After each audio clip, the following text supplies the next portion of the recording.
지난 라이브에서 제가 말씀드린 거는 미국의 지금 성장이 말 그대로 뭐 혁신 꼭 이런 걸 떠나서 정부가 부스팅을 굉장히 많이 하고 있고 부스팅에 들어가는 비용도 점점 커지고 있다. 그래서 루시드 샤르마의 칼럼을 제가 인용을 하면서 말씀드렸던 게 지금 현재 미국 경제는 GDP가 1달러 성장하는데 정부 부채 2달러의 증가가 필요하다. 그리고 이렇게 비효율적이 되는 속도가 지난 5년보다 50% 정도 빨라졌다. 한마디로 지금 미국은 다 좋아 보이지만 사실은 정부가 몸빵을 하고 있고 그 몸빵도 정부는 점점 힘이 드는데 경제에서는 그 몸빵의 요구가 점점 커지고 있는 상황이다 라는 말씀을 드렸고요. 그러면 지금 이제 그 환경을 한번 봅시다. 미국이 혁신을 주도하고 이런 것들이야 뭐 늘 그래 왔었는데 지금 상황을 보면 여기가 두 가지 차트를 갖고 왔습니다.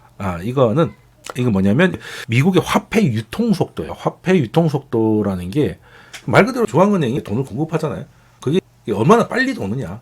뺑뺑뺑 돌면. 그러니까 1억에 한 번 돌면 1억이죠. 근데 100만 원이 100번 돌면 또 1억의 효과가 나오는 거니까 경기가 좋다는 건 누군가 돈을 많이 쓰고 그럼 나의 수입이 누군가에 또 지출이 되고 나는 그 수입 가지고 누구한테 또 쓰게 되면 그 사람은 또 그게 수입이 경기가 좋다는 게 돈이 돈다는 거잖아요. 그리고 돈이 안 돌 때 돈맥 경환이 이런 얘기를 하지 않습니까? 그러면 우리가 상식적으로 생각을 했을 때 경기가 좋아서 화폐 유통 속도가 높은 상황이라면 아니면 점점점 늘어나고 있는 상황이라면 적어도 물가에 대한 압력은 높아지겠구나. 그렇죠. 연준에서 1억을 양적 완화를 한 것보다 그냥 민간에서 100만 원을 200번 돌려버리면 양적 완화보다 더 물가 상승률 압력이 높아지는 거죠. 요거 이해가 되시는 거죠. 그래서 가만 보면 이게 2000년 이후 닷컴 버블이 끝나고 나서 화폐 유통 속도는 그냥 추세적 하락입니다. 요즘 삼성전자 같지 않습니까? 그냥 쭉쭉 빠지다가 요때는 코로나니까 극단적인 경우고요. 그리고 요때도 코로나만큼 빠졌을 때다 금융위기죠.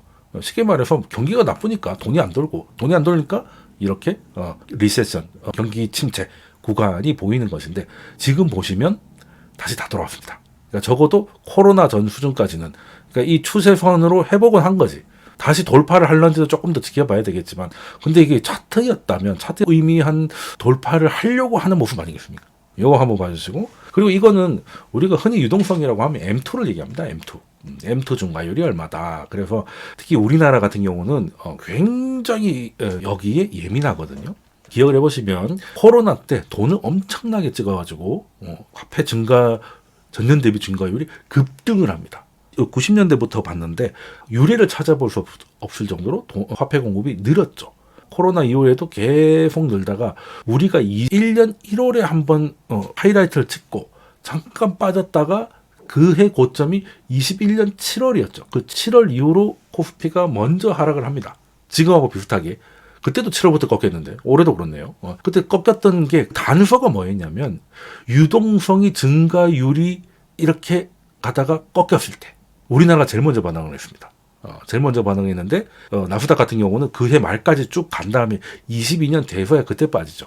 증가는 하고 있지만 증가율이 꺾일 때 우리나라 같은 예민한 증시가 먼저 반응을 했고 그리고 버티다가 이제는 이걸 깨려고 하니까 기존의 걸 깨려고 하니까 나스닥까지 무너졌었고 그리고 심지어 처음으로 마이너스로 갔을 때는 나스닥도 그때 7천 반이 어쨌거니 하면서 고점 대비 40% 빠졌던 적이 있었죠. 이게 지난 몇 년간의 참 격동의 세월이었는데 이게 유동성으로 다 설명이 되는 건데요. 제가 드리고 싶은 말씀은 이겁니다.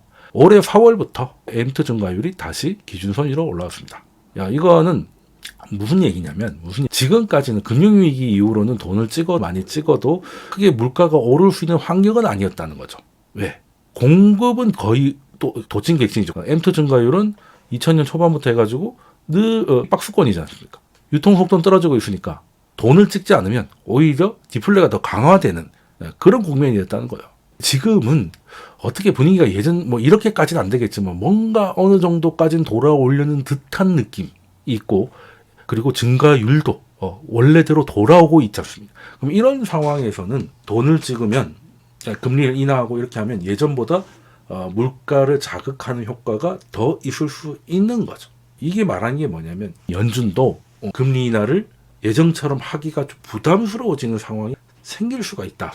사실 통화정책이 재정정책보다 해야 될 일이 더 많고 룸이 더 많은 건 사실이지만 그것도 무한정이 있는 건 아니다 라는 말씀을 드리는 거고, 요거는 재정정책입니다. 국가가 지금 돈을 얼마나 쓰고 있느냐.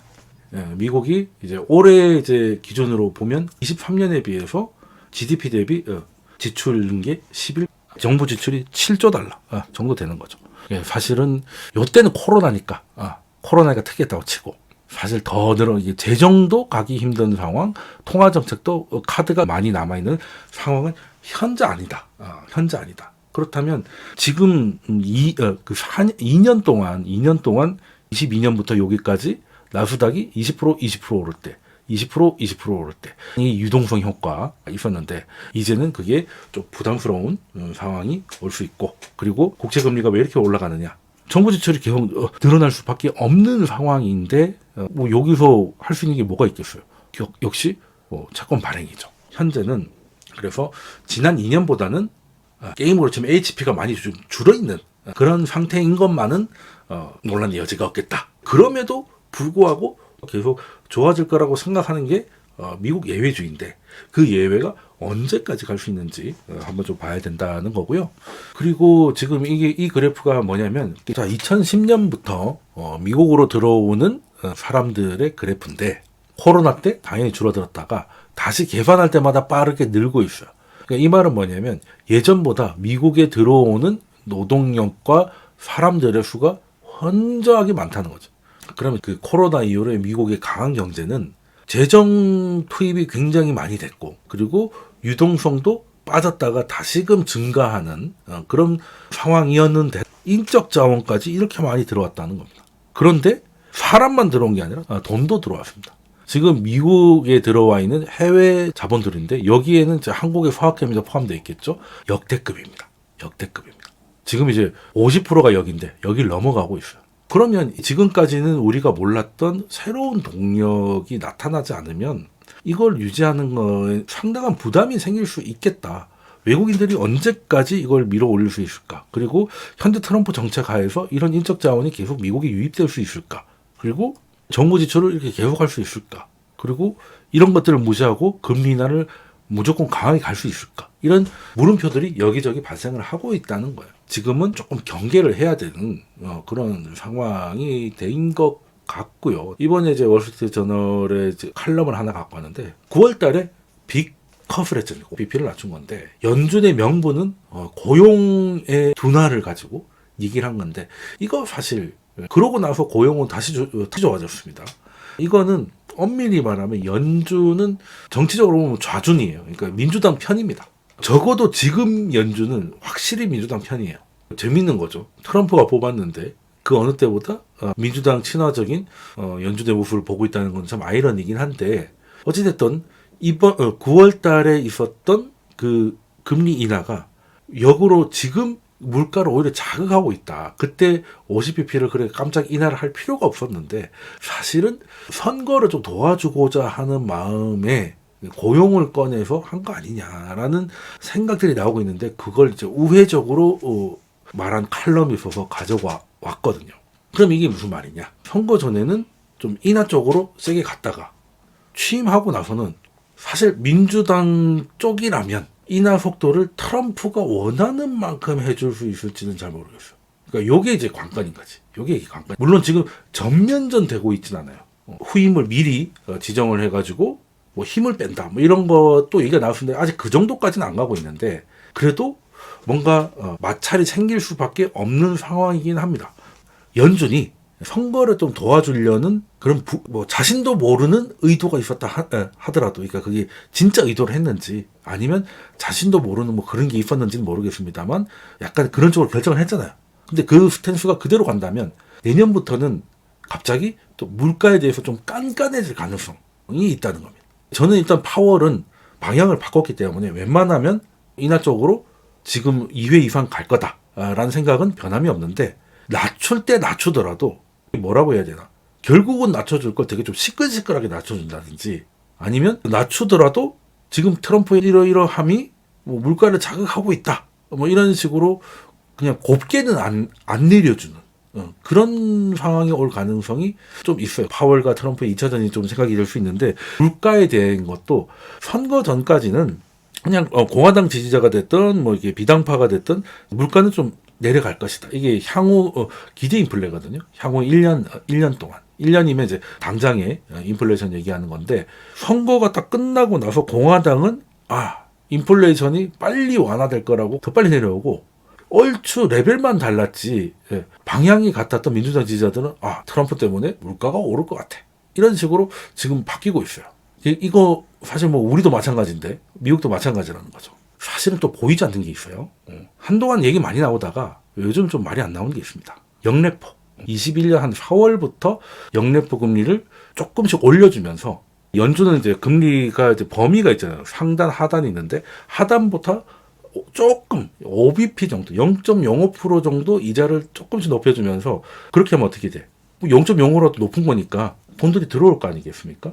그래서 돈들이 이게 쫙 들어왔어요. 그래서 이게 사실은 22년 이때 금리를 인상하고 할 때 유동성을 좀 빨아당기는 또 긴축 효과를 느리는 그런 효과가 좀 있었잖아요. 그래서 잔고가 엄청나게 늘었다가 이제 그 금리를 낮추고 있으니까 다시 내려가고 있는데 좀 빠르게 내려가고 있죠. 근데 문제는 여기 있던 돈들이 어디로 갔을까요? 요때부터 23년 한 3, 4월부터 쭉 빠지죠. 23년 3월이라고 하면 우리로 치면 그때 2차 전지 막 날아가기 시작할 때고 미국으로는 그 실리콘밸리 은행 이런저런 문제가 생겼을 때 그때입니다. 그때 문제가 생겼으니까 금리를 바로 낮출 수 없으니 이 돈을 나가게끔 해서 금리는 여전히 높은데 시장이 날아가는 일이 이때 벌어졌지 않습니까? 또 다른 저수지였다는 거죠. 저수지였다는 거죠. 금리를 인하한다는 것 자체는 물가를 자극하고 이런 것들이 있을 수 있기 때문에 보이지 않게 뒤로서 돈을 이렇게 주는 방식으로 썼던 게 BTFP 같은 정책도 있었고 그 재원으로서 역레포가 많이 들어갔다는 건데 이제는 많이 줄었습니다. 이번에 약간 좀 올렸어요. 그래서 여기 보이시나요? 끝에 FOMC로 약간 튀어나오긴 좀 했는데 그렇다고 양이 바뀔 정도까지는 아닌 것 같고 그래서 제가 지금 미국 주식에 대해서는 오히려 상승할 때 실현하는 구도가 차라리 낫다고 생각을 하는 게 차로 치면 빨리 달리고 있는데 기름이 자꾸 줄어드는 거지. 첫 번째 기름통이 재정 퀘스천 마크죠. 계속 갈 수 없을 것 같고 연준의 금리 인하도 가긴 가겠지만 속 시원하게 갈 것 같지는 않다. 트럼프는 당연히 연준보다 훨씬 빠른 속도의 인하를 요구할 것이고 근데 미국에도 좌파들이 주류 언론을 찾아오고 있기 때문에 트럼프가 그런 얘기를 했을 때 굉장히 뭐 조롱적인 뭔가를 한다든지 트럼프가 막 대통령이 되고 났을 때 미국의 주류 좌파들은 우리 트럼프 대단하시니까 확실하게 밀어드립시다 이렇게 할 것 같지는 않거든요. 정작 우리 이렇게 뭐 탄핵을 하고 뭐 이렇게까지는 아니겠지만 미국도 좌파들도 나름대로 뭔가 저항을 하고 그럼 미국 좌파 입장에서도 트럼프는 윤석열이 아니겠느냐 하는 거죠. 저 사람이 끝내 성공하고 마무리가 좋게 임기를 끝내면 지금 좌파들의 헤게모니 굉장히 줄어들 수 있잖아요. 그렇지 않습니까? 미국 같은 경우는 현재 가장 이슈 중에 하나가 예전처럼 뭐 우리가 어떻게 하면 소련을 이길까 이게 아니라 어떤 화장실을 써야 되느냐 뭐 이런 거 지금 싸우고 있잖아요. 성별이 작게는 30개 많게는 뭐 60개 되는 곳이 있다는데 그러면 이것들에 대한 혼란 보수층에게는 성별은 2개밖에 없다. 그렇게 가르칠 것이다 라는 트럼프가 굉장히 크게 다가오겠지만 지금까지 젠더 이슈를 이끌어왔던 좌파 쪽에서는 이게 아젠다, 헤게모니를 놓치게 되는 일이 되는 거기 때문에 트럼프의 저 행위가 성공하면 안 되는 거예요. 그러니까 우리가 좀 먼저 겪는 것 같은데 미국 좌파들이라고 해서 젠틀할까요? 저는 그렇지 않다고 봅니다.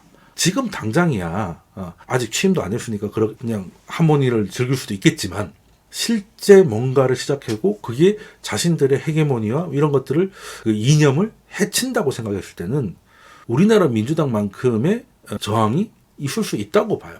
그러면 그게 경제적으로는 없겠느냐? 당연히 있겠죠.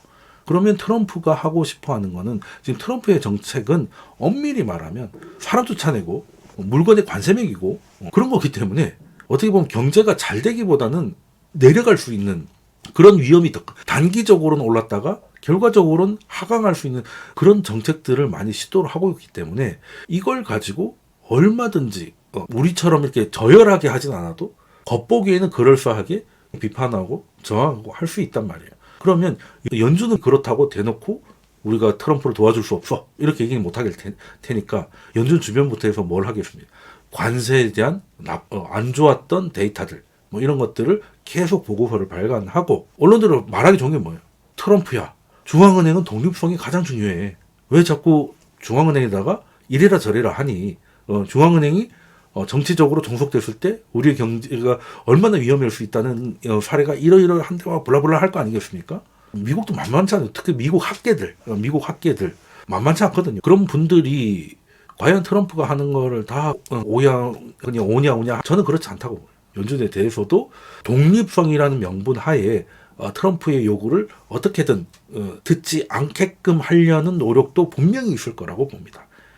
그래서 저는 파월의 지금까지 행적이나 경제 데이터 이런 거를 봤을 때는 이날을 적어도 2번 이상 한 4번까지는 생각하고는 있는데 그 과정이 변수가 있다면 역시 정치적인 것이 될 것이다. 정치적인 2018년 때도 그러지 않았습니까? 그때도 연준이 약간 고집 피우는 모습 아니었나요? 물론 시장이 나중에 난리가 나니까 연준이 항복을 한 거지만 그래서 저도 그 생각을 하는 거예요. 그냥 미국 경제가 올라가다가 미국 증시가 이렇게 갈 걸 한번 이렇게 갔다가 다시 한번 올 수 있다. 왜? 트럼프하고 파월의 신경전 때문에 시장이 한번 노출돼요. 지금 보십시오. 우리도 지금 뭐 계엄이냐 내란이냐 갖고 막 싸우고 있는 와중에 결과는 나오지도 않았지만 일단 시장 고생을 하고 있잖아요.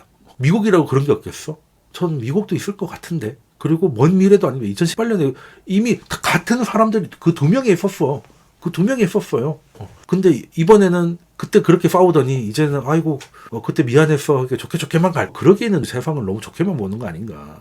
그래서 한번 흔들렸다가 연준이 꼬장꼬장하게 좀 버티고 트럼프는 야 내려 하다가 또 학계는 절대 안 돼 하다가 결국에는 시장이 한번 흔들리고 나면 둘 중 하나는 뭐 항복하겠지. 근데 연준이 항복해야 되겠죠. 시장이 많이 빠지면.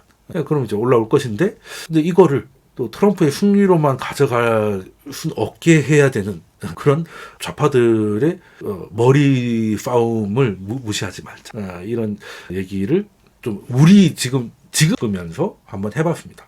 결국에는 세상사 비슷하거든요. 세상사 비슷해요. 비슷해. 소재만 다른 거죠. 미국도 마찬가지일 것이다. 지금 미국이 오히려 정치가 다 호재잖아요. 지금 우리는 정치가 다 악재인데 거기는 지금 다 호재야. 근데 그게 또 악재가 나오지 말란 법이 없다는 생각을 좀 하고 있고요.